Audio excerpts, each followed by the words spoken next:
Hello everyone, welcome to my YouTube channel. तो इस video में हम डिस्कस करेंगे जो कि क्लास 10th का हिंदी विशिष्ट का जो कि पेपर है। इस वीडियो में आपको फुल सॉल्यूशन बताया जाएगा। तो चलिए देख लेते हैं। देखिए क्वेश्चंस आपको जो दिए हुए हैं, पहले हम वस्तुनिष्ठ प्रश्नों पर बात करेंगे। तो पहला जो दिया हुआ है आपको प्रश्न क्रमांक 1 में सही विकल्प चुनकर आपको लिखना है, ठीक है। तो चलिए पहला ही देख लेते हैं कि सूरसागर का सबसे चर्चित प्रसंग है। तो ये क्या फर्स्ट ही ऑप्शन हो जाएगा, फर्स्ट ऑप्शन भ्रमर गीत। नेक्स्ट है परंपरा बनाम आधुनिकता पाठ के लेखक हैं, ठीक है। तो आपको क्या परंपरा बनाम आधुनिकता पाठ के लेखक का नाम लिखना है। तो ये कौन, आचार्य हजारी प्रसाद द्विवेदी जी हैं। इसके बाद नेक्स्ट है नर्मदा का उद्गम स्थल है, ठीक है। तो नर्मदा का उद्गम स्थल है अमरकंटक, ठीक है। इसके बाद नेक्स्ट है देवकी पुत्र में समास है। तो आपको देवकी, ठीक है। तो यहाँ पर आपको कर देना है तत्पुरुष समास, देवकी पुत्र यानी देवकी का पुत्र, ठीक है।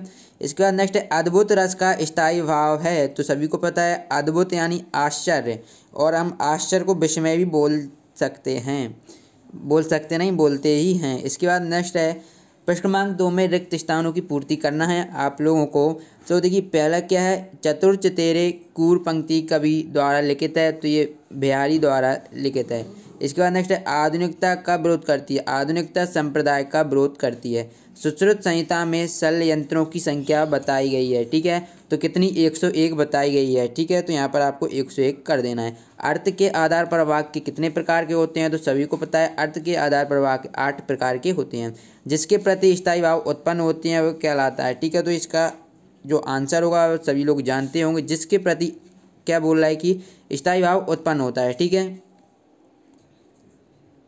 ठीक है फ्रेंड्स, तो यहाँ पर आपको क्या कर देना है, जो उद्दीपन गलत होगा क्योंकि उद्दीपन नहीं होता, इसका आंसर होगा करेक्ट आंसर आलम्बन, ठीक है।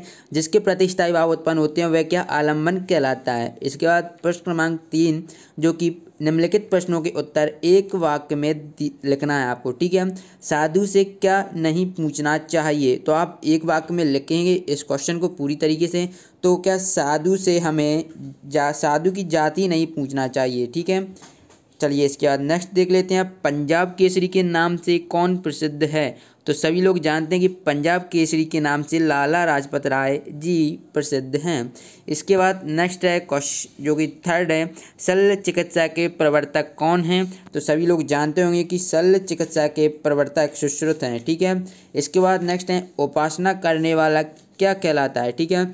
तो उपासना करने वाला उपासक कहलाता है। इसके बाद नेक्स्ट है रस के कितने अंग होते हैं। तो रस के सभी को पता है 4 अंग होते हैं, और कौन कौन से होते हैं, स्थायी भाव, विभाव, अनुभाव और संचारी भाव, ये 4 अंग होते हैं।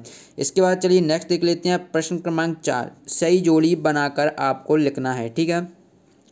तो चलिए देख लेते हैं। देखिए विनय पत्रिका, तो विनय पत्रिका का आपको सभी को पता होगा तुलसीदास जी हो जाएंगे। विनय पत्रिका के रचयिता तुलसीदास जी हैं। गेहूं और गुलाब, तो ये भी आपको सभी लोगों को पता होगा क्या होता है, राम वृक्ष बेनीपुरी, तो ये वाला हो जाएगा। लोक संस्कृति की स्मृति रेखा, तो ये क्या है, यात्रा वृत्तांत है, तो यहाँ पर ये वाला कर देना। करुण लस, तो इसका स्थायी भाव शोक होता है। और जो वक्रोक्ति सभी को पता है, वक्रोक्ति अलंकार होता है। वक्रोक्ति यानी टेढ़ी उक्ति यानी टेढ़ी कहावत। इसके बाद क्वेश्चन नंबर 5 है, इसके सॉल्यूशन चाहिए तो बहुत जल्द आपको आप कमेंट बॉक्स में बता सकते हैं, बहुत जल्द इनके सॉल्यूशन भी आपको प्रोवाइड करा दी जाएंगे। क्वेश्चंस के आंसर मैं आपको यहीं बोल देता हूँ।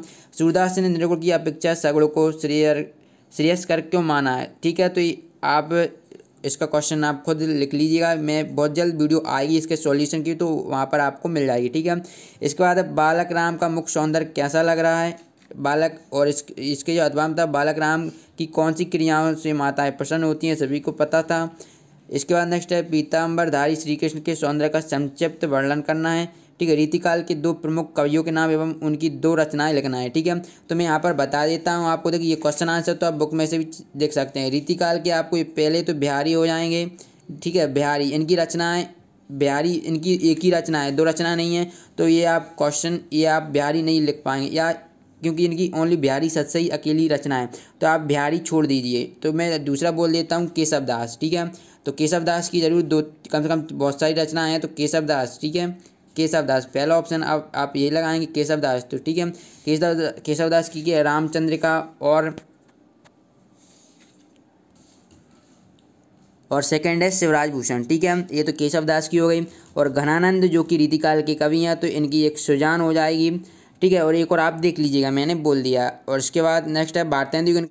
डाउटनेट बच्चों, अब किसी भी सवाल में अटक गए हो या फिर सॉल्व नहीं हो पा रहा है, बस उसकी फ़ोटो लेना, उसे क्रॉप करना और 5 सेकंड के अंदर आपको क्वेश्चन का वीडियो सॉल्यूशन मिल जाएगा।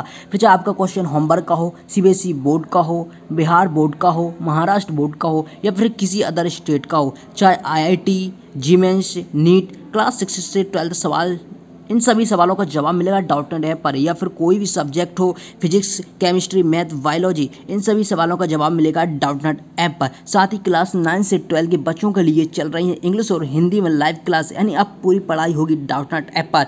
3 करोड़ से ज़्यादा बच्चे डाउटनेट ऐप का यूज कर रहे हैं, तो अभी डाउनलोड कीजिए डाउटनेट ऐप को। इन काव्य की प्रमुख विशेषताओं का वर्णन करना है, ओनली 2 ही लिखना है, ज़्यादा मत लिखना। इसके बाद एक क्वेश्चन से आप देख सकते हैं, भाषा की प्राप्ति किस प्रकार होती है, ये आपको बताना है। ठीक है, गद्य की प्रमुख विधाएं कौन कौन सी हैं, ये आपको लिखना है। और उपन्यास और कहानी में कोई 2 अंतर लिखना है। माई बगिया का वर्णन करना है। इस प्रकार से आप ये देख सकते हैं क्वेश्चंस। बहुत ही सिंपल पेपर है, आप इसको आसानी से सॉल्व कर सकते हैं। अगर नहीं आता है तो कमेंट बॉक्स में बताइए, तो इसका सॉल्यूशन प्रोवाइड करा दिया जाएगा। और अगर वीडियो पसंद आए तो वीडियो को लाइक करें, अपने दोस्तों के साथ शेयर करें, चैनल को सब्सक्राइब करें। ठीक है, इस प्रकार से आप ये क्वेश्चन पेपर देख सकते हैं। ये टोटली पूरा क्वेश्चन पेपर है। ठीक है, चलिए मिलते हैं नेक्स्ट वीडियो में।